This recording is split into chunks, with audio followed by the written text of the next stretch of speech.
vous êtes bien sur Intruders TV. Aujourd'hui, je suis avec Jean-Noël Gadreau de Wiz TV.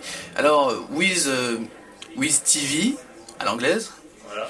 Wiz TV est pas une grande start-up de Californie, on va dire même parisienne. C'est une start-up qui est bien du coin, qui est de Carquefou, qui est une ville maintenant assez connue en France. Wiz TV propose quelque chose de très innovant et d'assez unique en France. De quoi il s'agit, Jean-Noël? Alors nous, en fait, on fait de la télé interactive.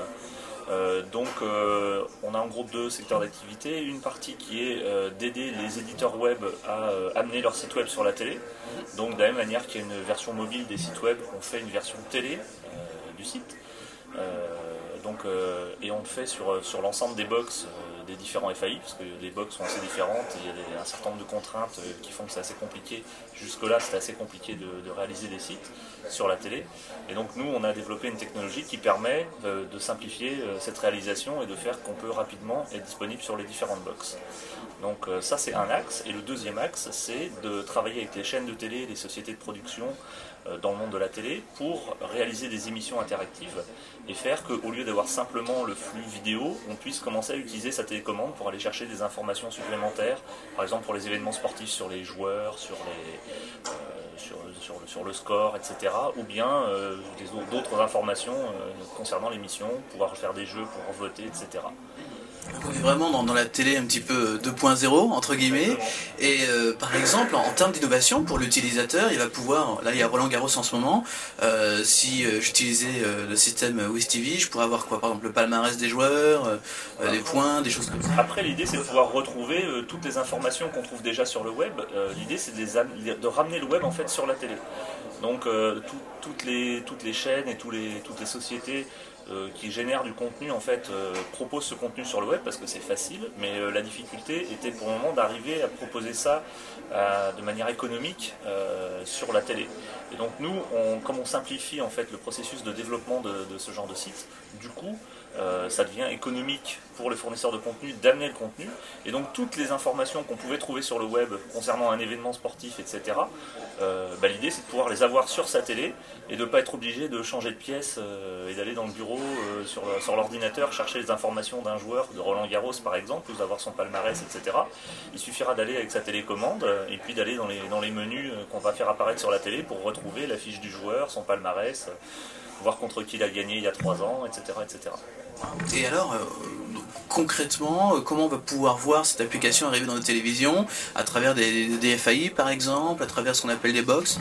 Alors, nous on a déjà sorti une première application qui s'appelle Dailymotion TV, qu'on a sorti chez 9CGTEL. Donc si on est abonné 9 et qu'on a la télé par 9, il suffit d'aller sur la chaîne 100. Et on va pouvoir voir Dailymotion TV. Comme si j'étais sur mon ordinateur. Exactement, sauf qu'on est tranquillement installé dans son canapé avec des amis, etc. Donc c'est quand même le confort d'utilisation de la télé, etc. pour pouvoir partager un peu des contenus comme ça. Et puis Free a lancé l'offre des télésites récemment. Et donc nous, on réalise déjà des télésites là-dedans, et on va continuer à essayer de travailler pour arriver à avoir une offre encore plus appropriée pour les professionnels et les entreprises qui veulent être présents sur la télé. Mais en fait, on travaille avec tous les fournisseurs d'accès Internet pour adapter notre technologie à leur box et faire en sorte que quand on va réaliser une application, que ce soit du web sur la télé ou de la télé interactive, qu'on puisse la déployer sur tous les FAI, en France dans un premier temps, et puis après on ira voir un petit peu en dehors de nos frontières.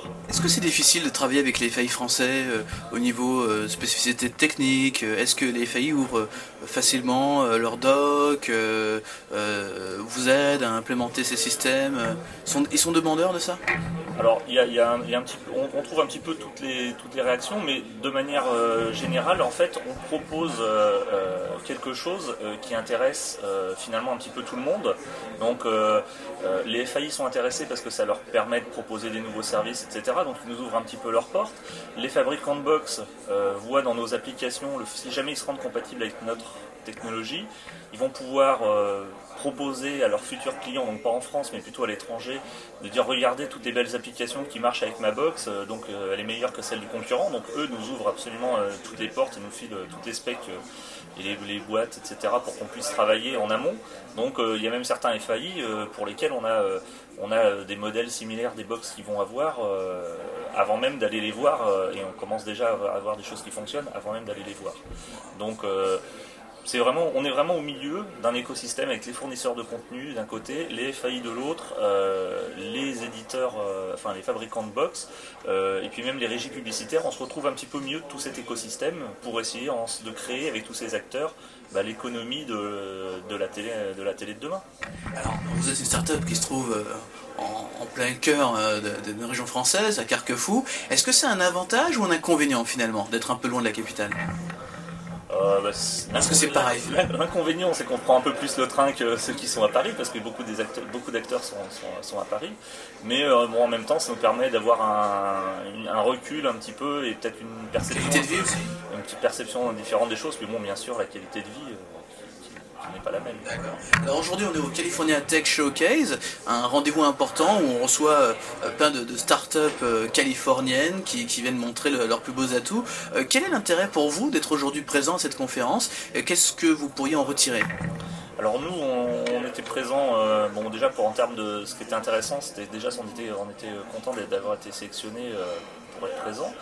Et puis l'idée c'était un peu de gagner en visibilité, de prendre des contacts un petit peu à l'international, de commencer à se faire connaître un petit peu dans cet univers et à montrer en fait notre aspect innovant. Et puis de par les rendez-vous qu'on a pu avoir, prendre des contacts et faciliter encore notre développement en France ou même à l'étranger. Alors on est aujourd'hui au deuxième jour de cette conférence, de ce CTS. Est-ce que déjà on peut tirer un petit bilan de cette conférence? Est-ce que vous avez fait de nombreuses rencontres intéressantes, créé des contacts et pourquoi pas même des débuts de quelque chose? Oui, non, on a pris des très bons contacts et après on va revoir les gens assez rapidement, je pense, pour une bonne partie. Donc non, c'est un bilan très positif. Quels étaient justement les Américains qui arrivent, qui découvrent ce système de télé interactive que vous avez inventé? Quelles sont leurs impressions là-dessus? Comment ils appréhendent cette technologie? Je pense que c'est quelque chose qui les intéresse. En même temps, une bonne partie des entreprises ici sont pas forcément liées directement au monde de la télé, donc ils n'ont pas forcément, ont peut-être un intérêt un peu moindre pour certains aspects. Mais on a vu des gens, par exemple, de Pulsing qui font des chips de communication wireless, etc. dans le monde, adaptés par exemple pour faire de la télé. Et il y a des très bons retours. Et puis on a noué un certain nombre de contacts qui sont assez intéressés. Pour 2008, l'objectif de WizTV, c'est quoi? C'est encore plus de marché, de nouvelles FAI, de nouvelles box? Quels sont vos objectifs? Alors l'objectif en 2008, c'est déjà de concrétiser un petit peu tous les efforts qu'on peut être faits en R&D et d'appliquer ça à des services. Donc on est en cours de négociation d'un certain nombre de services assez sympas, je pense. Donc l'idée c'est de concrétiser ça et puis de faire que la télé interactive arrive vraiment en France. Je pense que 2008 va être l'année de la télé interactive. On a des trucs sympas sur le feu, donc j'espère rapidement qu'on puisse finaliser tous ces contrats et qu'on puisse mettre en place ces services. Et puis pour faire que les utilisateurs et que les télénautes français puissent commencer à avoir des services sympas sur la télé sans avoir besoin d'allumer leur ordinateur pour telle ou telle information. Pour terminer, un petit chiffre aujourd'hui, donc si y a tous les abonnés de Neuf peuvent utiliser cette technologie, combien ils sont à peu près? Combien de personnes profitent de... Alors là, j'ai pas le chiffre exact en termes d'abonnés qui peuvent en profiter. On avait annoncé lors de la présentation de nos résultats financiers, là, il y avait quelqu'un d'Dailymotion qui était venu. Les stats c'était il y avait eu à peu près plus d'1,3 million de vidéos qui avaient été vues par les... Fantastique, déjà, je suis très encourageant. À peu près 2 mois de service. Donc, même très très bon chiffre. Merci beaucoup et puis bon courage pour la suite de ce CTS.